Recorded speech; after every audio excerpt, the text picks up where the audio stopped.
Good morning, everyone. Thank God for another day. Yes, I know I'm on 10 minutes early, but hey, I'm trying this Facebook Live thing again. So we're live and we're doing the Bible 101 class for December 2021. I've been gone for about 2 weeks. First was Thanksgiving week with family down in New Orleans. And then was the wedding anniversary, 30 years. Jacqueline has. Uh, Quick story. When I. Oh, will you marry me? It was more of, you sure you want to marry me? So she always reminds me of that. And I'm so glad she answered, yeah. Yeah, I'll put up with you. And she's been putting up with me for 30 years, so that's a good thing. And that's either a question of love or a question of mental illness. I don't know, but anyway, here we are. We're dealing with Elijah. We left with Elijah after he healed the widow's son, and now he's about to confront Ahab. Now, this is 20 verses, so I'm going to read through them, and again, this is a brief overview, but I'll highlight some things, and hopefully, I'm trying Facebook Live again. I've had connection problems with it before, so I went to YouTube. We'll still upload this to YouTube, and if it doesn't work out on Facebook, we'll just go back to YouTube. So, let's go with the reading of the Word and begin with prayer. Heavenly Father God, we thank you for this opportunity you've given us, Lord, to study your Word. Let this Word go into our hearts that we might.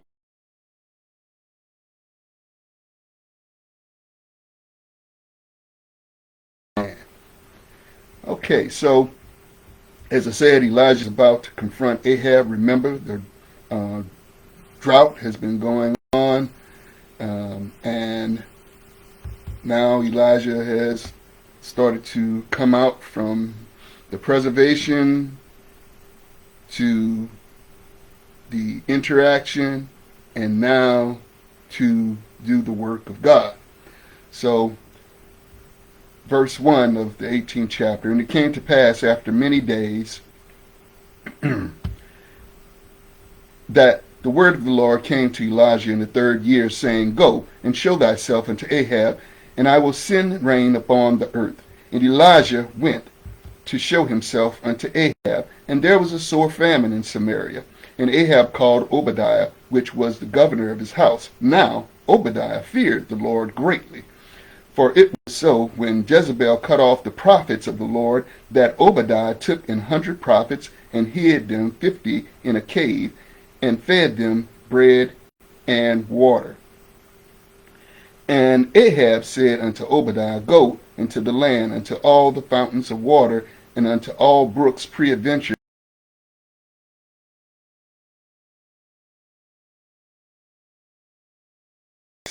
So they divided the land between them to pass through it. Ahab went one way by himself, and Obadiah went another way by himself.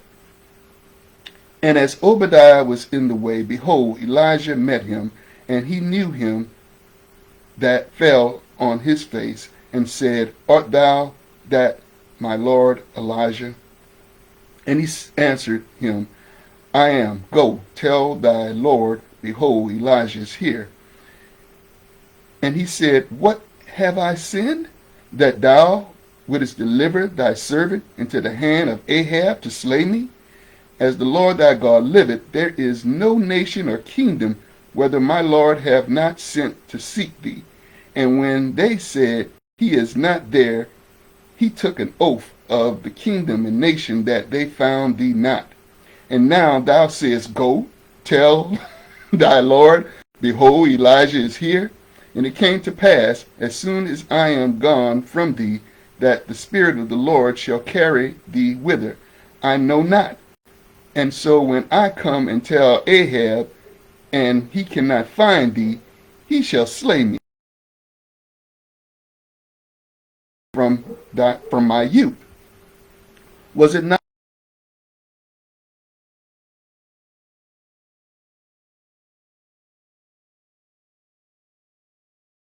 prophets by 50 in a cave and fed them with bread and water? And now thou sayest, Go, tell thy Lord, behold, Elijah is here. He shall slay me.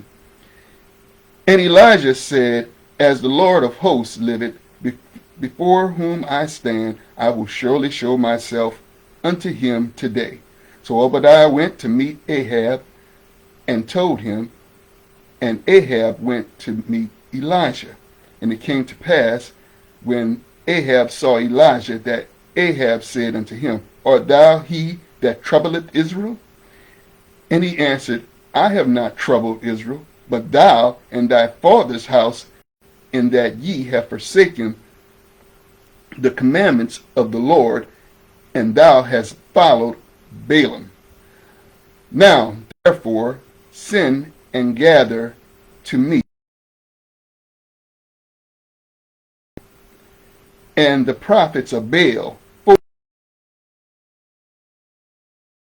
400 which eat at Jezebel's table. So we're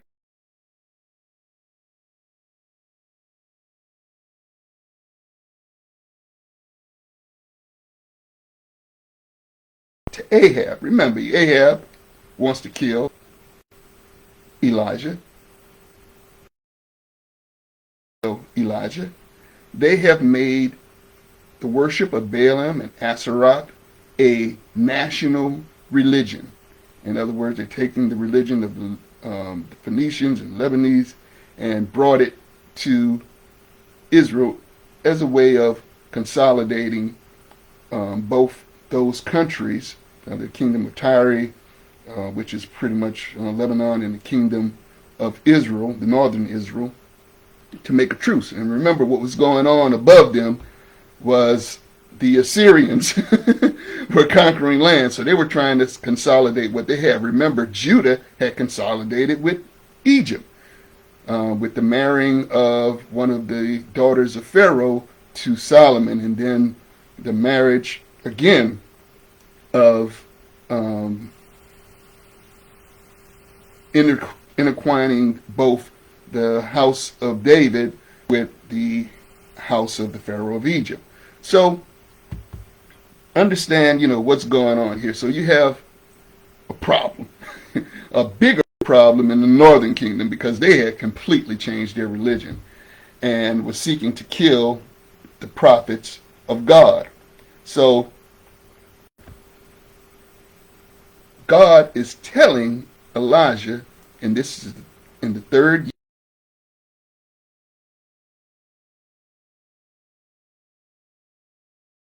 So God is going to perform something, and remember, the role of the prophet and role of the priest is different.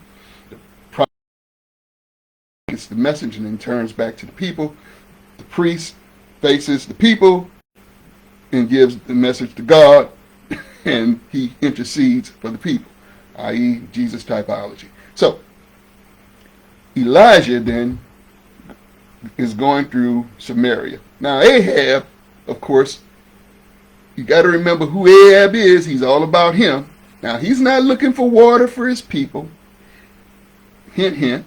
He's not looking for water for his family. Hint, hint. He is looking for water to give to the beasts, his horses and his mules. He has taken the governor of his house out to go and look for water for animals. Now, anybody who has an animal know that they will find water on their own. You're the one who have the problem. So he's not doing this to help his people. We have leadership today who does not look out for the people, even though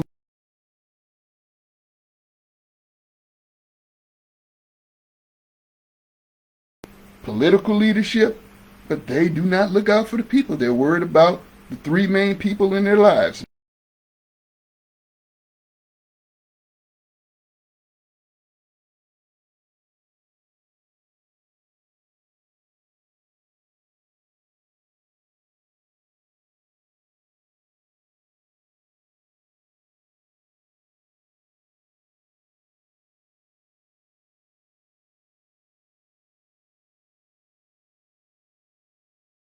the house feared the Lord greatly.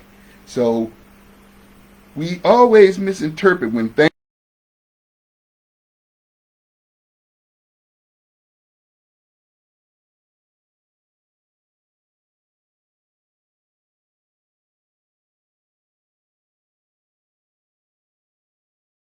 and God is trying to get your attention.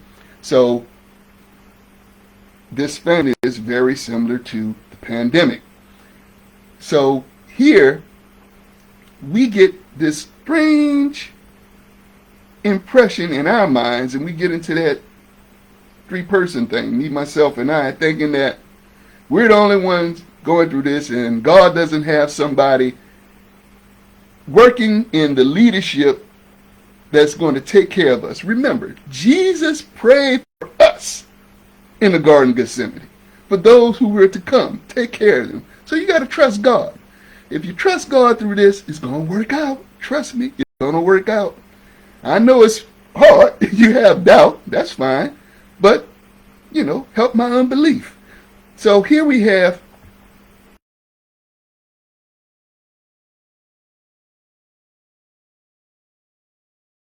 listens to Ahab, because Ahab is his master. Ahab is his king. And so they're going out looking for water.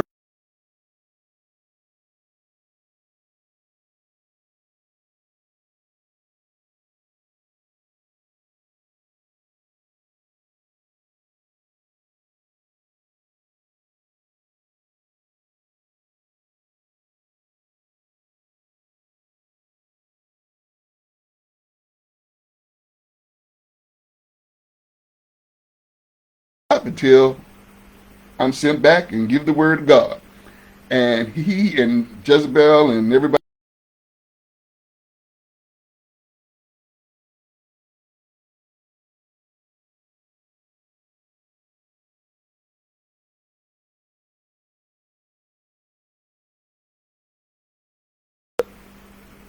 is going to want to kill Elijah. But he also is a man of God that's feared, and he hid prophets of God. He hid them in caves by 50. Now Elijah doesn't know this. He thinks he's the only one left. So Obadiah gives him a report. Now think about this. This is someone who's under a bad king, but has kept his relationship with God. That's what we have to do. We have to keep our relationship with God. And when God sends someone, then we can give a report, update that person, and make sure we're on the same page.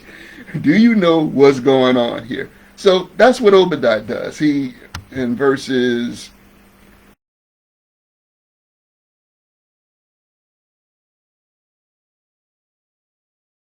and he gives the report. And now Elijah tells Obadiah, well, go tell Ahab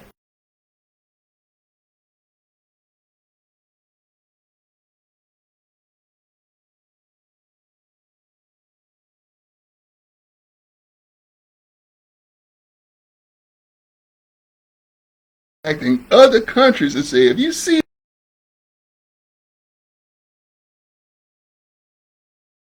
this, if I go back and say Elijah's going to meet you and you don't show up, there's a problem.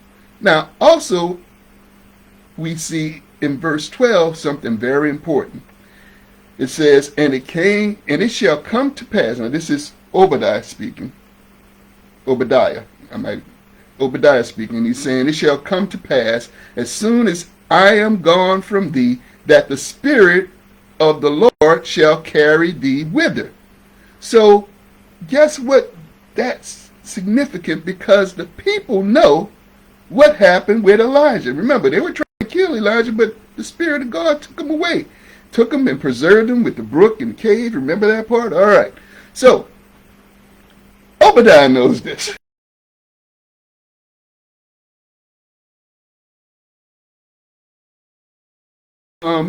You're going to meet him and we can't find you, but I fear the Lord from my youth.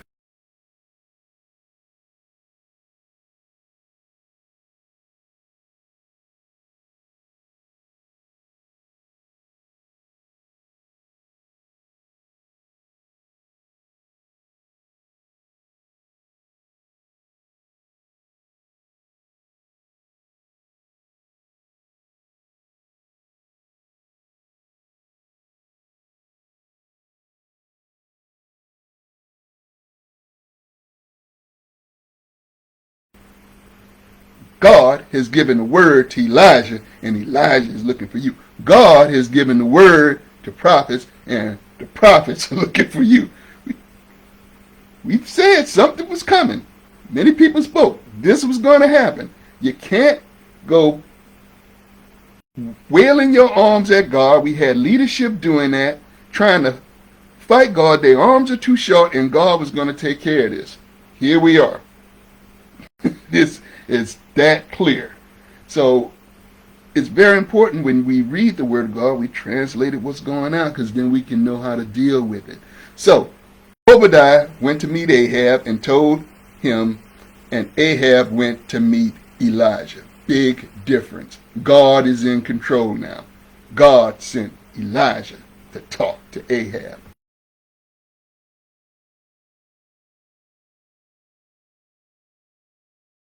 Thou he that troubleth Israel. Now, troubleth is like a roll of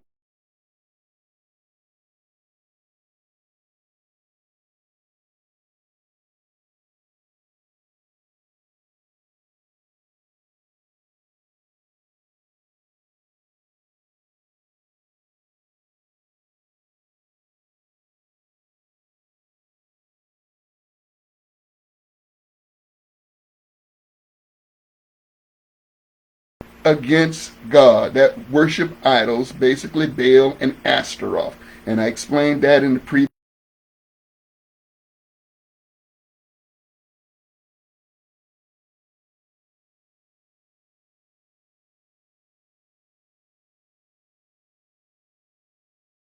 Israel, but you and your father's house. Now that's very important too, because what?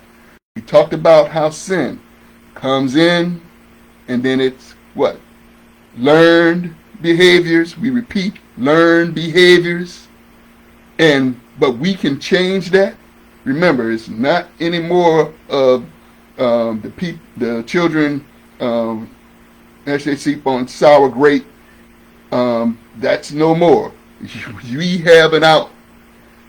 Just because your father or your mother did it doesn't mean you have to do it. That's why that verse is explained. You know, the children shall not eat on sour grapes because of their fathers. That's not gonna be. That's not where we are right now. So here's Ahab, and Elijah's telling him, "Hey, it started before you, and you're just completely. It wasn't that you started sinning and making. You made this a national religion, and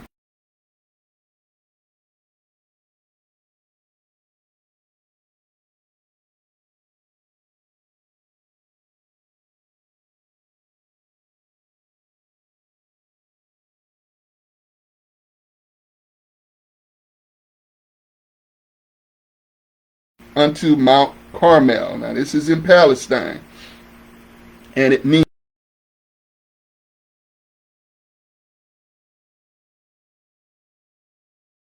plentiful field, name of a hill. So he says, bring the prophets of Baal, 450, and the prophets of the groves. Now the prophets of the groves is Asheroth. We explained the pole and all that stuff. 400. So we got 950 of these idol worshiping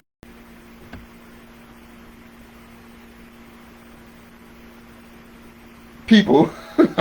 I've explained what the sin was. I'm not going to go back there. And they eat at Jezebel's table. So the sin was so infected in the government.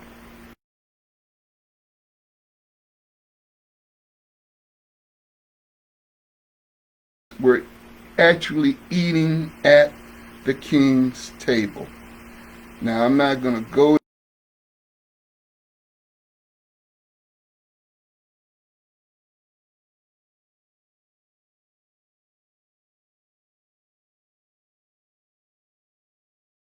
supposed to be following God. That's how leadership can lead you to destruction.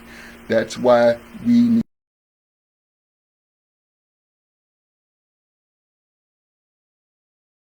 to do that. Remember, in all of this, who wins? Like I said a lot, my mom taught me. He says, when you're in doubt, go look at the end of the book. We win. So when you're in doubt, go look at the end of the book. We win. Trust that. I hope you enjoyed this brief overview of the Bible 101 class coming from 1 Kings 18 chapter, verses 1 through 19. I'm back, and I hope you enjoyed it. Take care. God bless you. Have a great day and a great week.